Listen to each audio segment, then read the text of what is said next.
বন্ধুসকল পুনৰবাৰ অখিল গগৈৰ এটা ভয়ংকৰ ৰূপ দেখিবলৈ পোৱা গৈছে। আপোনালোকে জানে অখিল গগৈৰ এটা চিঞৰা অভ্যাস এটা আছে। আজি বহু বছৰ আগৰ পৰা আমি অখিল গগৈৰ তেনেকুৱা গৰ্জন শুনিবলৈ পাই আহিছো। পুনৰবাৰ মই আপোনালোকৰ অখিল গগৈৰ এটা ভয়ংকৰ গৰ্জন, ভয়ংকৰ ৰূপ এটা দেখুৱাবলৈ গৈ আছো। এটা নিৰ্বাচনী প্ৰচাৰ কৰি থকা অৱস্থাতে অখিল গগৈৰ এনেকুৱা এটা ভয়ংকৰ ৰূপ, এনেকুৱা এটা ভয়ংকৰ গৰ্জন শুনিবলৈ পোৱা গৈছে। বহুদিনৰ পাছত হয়তো আপোনালোকে শুনিবলৈ পাব। আজি এসপ্তাহমান নাইবা দুসপ্তাহমানৰ আগলৈকে আমি শুনিবলৈ পোৱা নাছিলো, কিন্তু পুনৰবাৰ শুনিবলৈ পাইছো অখিল গগৈৰ সেই ভয়ংকৰ দৃশ্য, অখিল গগৈৰ সেই ভয়ংকৰ গৰ্জন। আহক বন্ধুসকল প্ৰথমতে অখিল গগৈৰ সেই গৰ্জনটো শুনি লওঁ।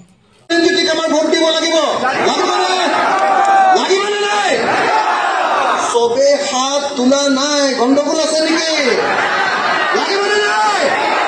সকলোৱে ভোট দিবলৈ, নৰেন্দ্ৰজী জিকিবনে? জিকিবনে?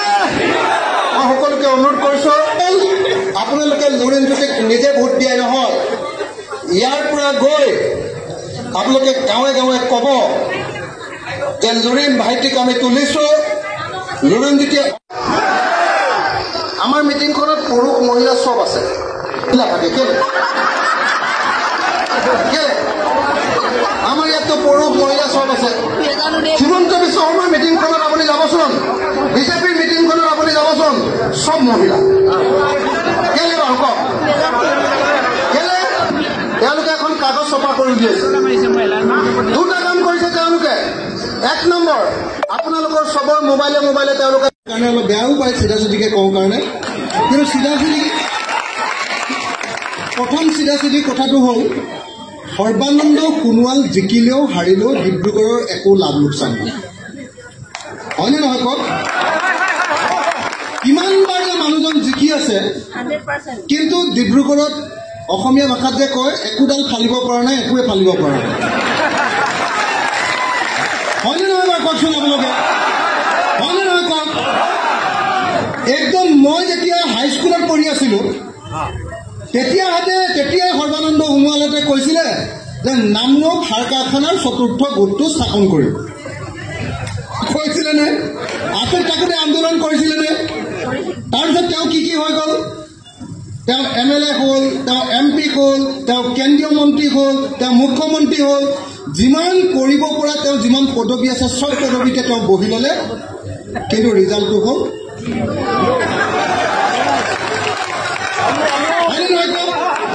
এতিয়ালৈকে নামৰূপৰ চতুৰ্থ গোটটো, সাৰ কাৰখানাৰ চতুৰ্থ গোটটো হ'ল নেকি? হ'ল নেকি? নাই হোৱা। এই যে কৈ থাকে কিন্তু কৰিব নোৱাৰে, এইটো অসমীয়াত অকমান্য বুলি কয়, হয়নে? আৰু তাতকৈ বেছি বেয়াকৈ ক'লে অলগদ্ধ বুলি কয়, হয়নে নহয়? মই মানে অসমীয়া ভাষাটো ভালকৈ পঢ়োঁ, কিতাপ পঢ়োঁ আৰু কিতাপ লিখোঁ, গতিকে মই শব্দবিলাক জানো কাৰণে শব্দবিলাক কৈ দিওঁ কাৰণে মোক কৈ বোলে ই অসভ্য আছে, ই যি টি কথা কৈ দিয়ে। সঁচাকৈ অকমান্য হয়নে নহয়? হয়নে নহয় কওক? মই মানে ইমান ডাঙৰ লিডাৰ নহয়, বৰ বেছি দূৰৰ পৰা ক'বলৈ বেয়া পাওঁ দেই। একদম গোটেই জীৱনটোত কৈ আছে যে নামৰূপৰ সাৰ কাৰখানাৰ চতুৰ্থ গোটটো আমি স্থাপন কৰিম কৈ থাকি এতিয়ালৈকে তেওঁ ক'বলৈ গ'লে অসমীয়া ভাষাত ক'লে দাঢ়ি চুলি পকি গ'ল, মুখ্যমন্ত্ৰীও হ'ল, কেন্দ্ৰীয় মন্ত্ৰীও দুবাৰ হ'ল, নহয় জানো? আৰু কেইবাৰ হ'লে তেওঁ পাৰিব এতিয়া সেইটো কথাহে জানিব লাগে, হয়নে নহয় কওক? তেওঁক আৰু কি পদবী দিব লাগিব কওক? কি পদবী দিব লাগিব? MLA দিলো, MP দিলো, হয়নে? ৰাজ্যসভা, কেন্দ্ৰীয় মন্ত্ৰী, অসমৰ মুখ্যমন্ত্ৰী, যিমান কৰিব পৰা পদবিলাক আছিলে চব দিলো, কিন্তু কৰিব নোৱাৰিলে। গতিকে এই মানুহটোৰ নাম অকমান্য আৰু অলগদ্ধ, হয়নে নহয়? এজন অকমান্য আৰু অলগদ্ধ মানুহক সদায় ভোট দি থাকিম নে ভাই? হয়নে নহয় কওক? অকমান্য আৰু অলগদ্ধ মানুহক সদায় ভোট দি থাকিলেও কোনো লাভ নাই, হয়নে নহয়? কথাটো একদম মই খোলা খুলিকে কৈছো, আপোনালোকে মনত ৰাখিব দেই। আপুনি চাওক, আৰু তেওঁক ভোট দিওঁৱে বা নিদিয়ক, তেওঁতো সাংসদ হৈ আছে, তেওঁ ৰাজ্যসভাৰ MP, হয়নে নহয়? তেওঁতো আৰু 4 বছৰৰ কাৰণে MP হৈয়ে আছে।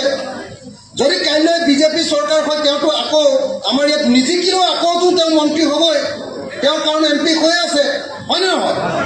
এতিয়া ইতিমধ্যে বন্ধুসকল আপোনালোকে অখিল গগৈৰ সেই তীব্ৰ গৰ্জনটো শুনিবলৈ পালে আৰু এই যিটো তীব্ৰ গৰ্জন সেই গৰ্জনত জনসাধাৰণৰো সহযোগিতা দেখিবলৈ পোৱা গৈছে আৰু এই দৃশ্য দেখি পোৱাৰ লগে লগে বন্ধুসকল মোৰ মনত এটা দৃশ্য ভাহি আহিল মোৰ মনত এটা ঘটনা মনলৈ আহিলে 2002 চনত যেতিয়া গোলাঘাট জিলাৰ বৃহত্তৰ টেঙানী যেতিয়া উচ্ছেদ অভিযান চলিছিল সেই উচ্ছেদ অভিযানটোত অখিল গগৈক একেবাৰে সন্মুখৰ পৰা মই দেখি পাইছিলোঁ আৰু অখিল গগৈৰ সেই যিটো তীব্ৰ গৰ্জন আজি এতিয়াৰ গতে এনেকুৱা তীব্ৰ গৰ্জন শুনিবলৈ পাইছিলোঁ আৰু অখিল গগৈৰ বেকগ্ৰাউণ্ডত আপোনাৰ লাখ লাখ মানুহ সহযোগিতা কৰা দেখিবলৈ পাইছিলোঁ বন্ধুসকল এটা সময় আছিল অখিল গগৈৰ এটা মাতত লাখ লাখ মানুহ ওলাই আহিছিল অখিল গগৈৰ এনেকুৱা এটা সময় আছিল যি সময়ত অখিল গগৈৰ লাখ লাখ সহযোগী আছিল আৰু অখিল গগৈৰ গৰ্জনৰ সহযোগিতা প্ৰদান কৰা দেখিবলৈ পাইছিল অসমৰ জনসাধাৰণৰ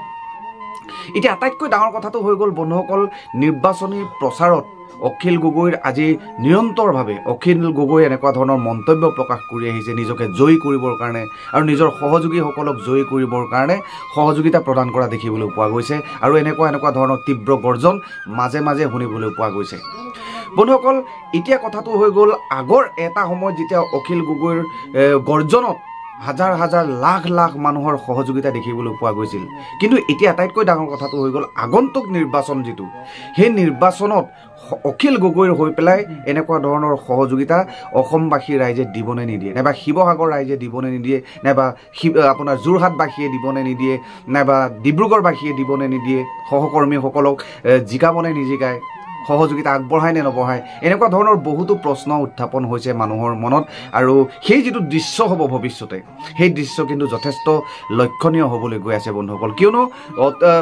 কৃষক মুক্তি সংগ্ৰাম সমিতিৰ এটা তীব্ৰ গৰ্জন বুলি যদি কোৱা হয় তেতিয়াহ'লে অখিল গগৈৰ নামটো প্ৰথমতে ল'ব লাগিব কিন্তু বন্ধুসকল আটাইতকৈ ডাঙৰ কথাটো হৈ গ'ল আপোনালোকেতো জানে বহুতো ৰহস্যৰ উদ্ঘাটন হৈছে আজিৰ দিনটোত কিন্তু ৰাজনীতি এনেকুৱা এটা বস্তু সেই ৰাজনীতিৰ আঁৰৰ ৰহস্য আজিলৈকে কোনেও উদ্ঘাটন কৰিব পৰা নাই আপুনি মই ডাঙৰ ডাঙৰ ৰাজনীতিবিদ